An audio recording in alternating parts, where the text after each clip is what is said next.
All right. Good morning, fellas.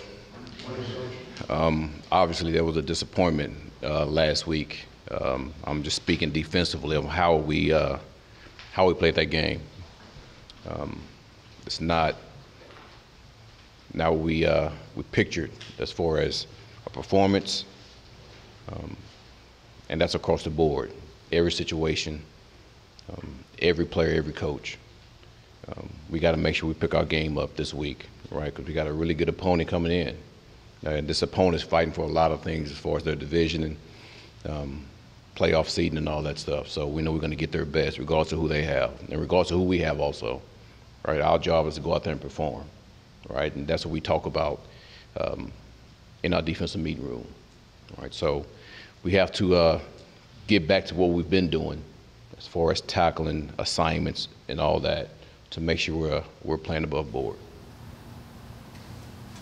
Coach, just one thing on a personal level, what do you feel about Jerry Jacobs going down like that? What it meant to him? It doesn't have to be Jerry. It could be any player that we have, right? Because Anzalone went down. We've had other players that went down during the season. It always bothers us with injuries, right? But we know it's part of the game. So I know it's a cliche, and everybody said, but this league is really like it is next man up mentality. All right, so that's what we got to operate. Even with all the issues that's going on with the COVID-related stuff, it's still the next man up. We make no excuses. Everybody gets coached. Everybody's in the meeting room, and we just got to make sure that we play at a high level. What do you do with the second outside cornerback spot this week? Say it again. So what do you do at the second outside cornerback spot? Play the next guy, whoever that may be. All right, if it's somebody we just signed, or Motley that's been here for a while. Man, we just try to figure it out, all right, and try to put a guy out there. And the thing is, we have bodies. It's the fact that we all got to make sure the communication and all that comes together, all right, with a new guy out there. And that's usually the issue when you do have new guys come in. Are you, how restricted, if at all, are you in what you can do defensively given the nature of this? Well, I would say this, and this has been my motto. Every player's in the meeting room that's been there, all right, if we have an injury, everybody cashes a check. So I expect you to know what to do when you go on the field. And that's just what it is. In everything that we do. All right, if you've been here long enough to understand our system, then we expect you to go out there and operate the way we need you to operate. I think you're down between COVID and injury and everything else. I think you're down 9 defensive backs right now. Yeah. You've been around the game a long time. Have you ever seen that kind of loss of a single position before? Man, as far as I can remember, no, I haven't. But again, honestly, and I'm being honest with you, I think about the next player. I think about the next opportunity for that player.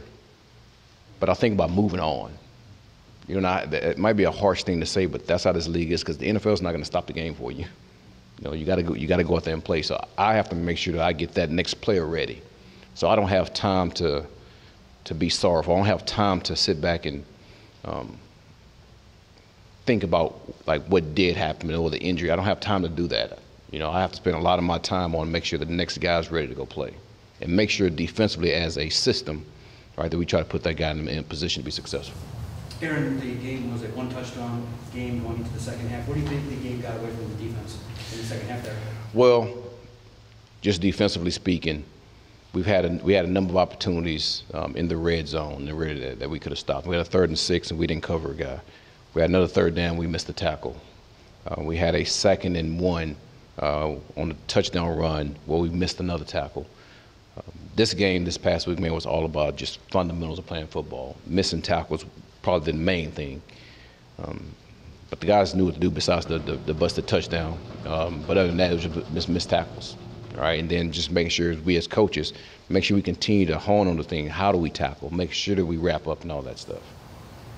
You talk about Kyler Murray gets a lot of attention, obviously, yeah. Well-deserved, and what they do in the passing game with the weapons, but James Conner seems to be the one that kind of really makes that thing go with 14 touchdowns. Just what he means to that offense, and how do you go about stopping a guy like that? Well, I would say that when you just look at that player and look at where his touchdowns come from, a lot of his touchdowns come from inside the 5. All right, it's not like they're just long run. So that just goes to show you what type of power this guy has, because he's getting hit. Is the fact that he's not going down. All right, so we have a lot of respect for that player. All right, especially in short yardage situation and goal line situation, that we have to make sure we wrap up and not just wrap up, but wrap up and knock back. All right, because he's falling forward on damn near everything. All right, so we got to do a good job in that. So yes, he's a threat. We got to understand exactly what he does well, right, and make sure we try to stop that. It speaks to the tackling that you talked about. No doubt. That's gotta get a lot better. No doubt. I mean, that has to be just better in general. All right, we want to pride ourselves on tackling. We've been actually fairly good up to this past weekend, and we kind of took a step back of that. So we got to get back on the horse and get better. What about Kyler? Just, obviously he's a special player, unique talent. Man, he's a dynamic athlete. I think the one thing that's not talked about this player more than is just his ability to just throw the ball and whip it. He has a really nice deep ball. Kind of reminds me of Russell Wilson, the deep ball, because he has a really good touch on it. He's accurate outside the pocket. He can make, these off-platform throws. And then his ability to just escape pressure and make plays. And that's what he is. He's a quarterback that's an elite athlete that can make plays all over the place, not just with his arm, but with his feet also. So it's going to be a challenge for us. All right, but again, just like any team, man, you got to look forward to the challenge of these good teams. This team is, again, they're trying to seed themselves as the #1 team in NFC. So us as a group, as a defense, man, you got to look forward to being able to see where you stand with a team like that. You played probably the best running quarterback in Lamar earlier this year. Yeah. I don't know, what can you take from that game plan to focus on Kyler, or are they different enough as players that not a lot of wise? Well, I would say conceptually, just the true understanding of being disciplined and being unselfish of rushing this player. All right, I'm trying to keep him in a cage and make him throw through a forest, not through a highway. All right, because of his height, that is an issue.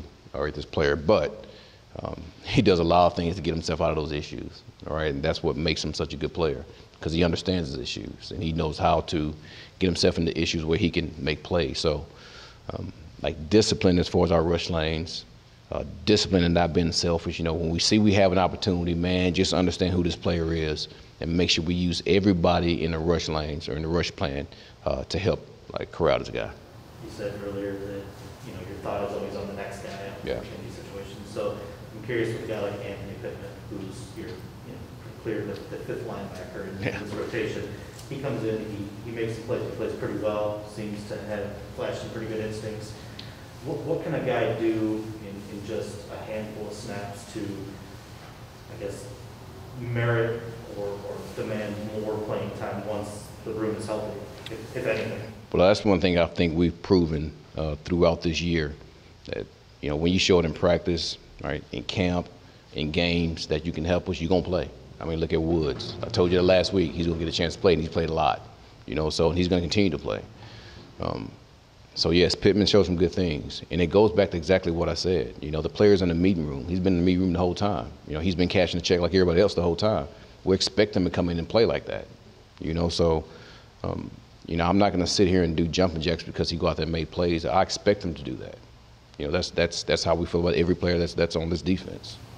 This is a very familiar one, but just to follow up on what you said about Kyler making the forest instead of the highway, sort of like that. But can you explain, just put it in layman's terms, why that's important? Hold up, say that one more time. The woodpecker. Yeah. Whatever it is. I think you just explain why it's important, to be disciplined in your rush lanes. Why is it important? Because this game is all about discipline. And when you have a guy like that, I mean, you're going to give up 50 points if you're not disciplined. I mean, he's shown that, over this whole season, the amount of points that scored. So, and that's just in football in general. It doesn't have to be with Kyler. It's just the fact that he has the ability to hurt you even more if you're not disciplined. There's some guys that you can be a little undisciplined with and you can still get away with it, right? But with this player, there's no room for that. And our guys know that. The same way we had with Lamar, all right? We can't let this guy get a chance to out-leverage us. We can't let him get a chance to split the gaps, all right? And we got to make sure with this guy in particular, man, that we get our hands up and have ball disruption. Hey, E.G., with everything you guys have dealt with this season, injuries, even the losses, how is it you guys maybe kept this thing together? It seems fairly drama-free, I guess. Yeah. Well, I would say it all starts with our head coach. His personality. Because I've been knowing that guy for a long time. We're cut from the same cloth. All right, so there's no player on this team, there's no coach on this team that's going to go around hanging their head and not prepare like, man, we're preparing to play a Super Bowl. I mean, that's just not the way we're built, you know. So, and I think that's infectious for the players, and they see that. And just going back to when I was a player, you know, when I see my coaching staff put the type of effort and energy into game planning, that does nothing but make me want to go out there and play hard. And we try to make sure that we show that to our players. Do you have any examples of what you're describing with Dan, just, you know, keeping the drama out? What he's been able to do? Well, the one example, you guys hear him every day, just the way he operates, the way he talks, the way he goes down the practice field. All right, just, and you guys probably heard, man, there's coaches from other teams that come back and tell us, man, you would never think that this is a 1-11 or whatever team, right? Just by how we go out there and play, right? And again, I think that all starts with our head coach because his mentality. Did another coach tell you that? Another coach told you that? Yeah, we hear that quite a bit, all right? And the things we expect to, right? Because we do play hard. It's just things are coming around the right way, but just not, we're not getting the results that we want right now. And again, it all starts with, man, you have to build a foundation so you don't have any cracks in it. And once you build that foundation, then you start going the way you want to go. When was the last time you heard that on the field from a coach? We heard it from Denver. I mean, I know Teddy really well. I know Vic Fangio really well. So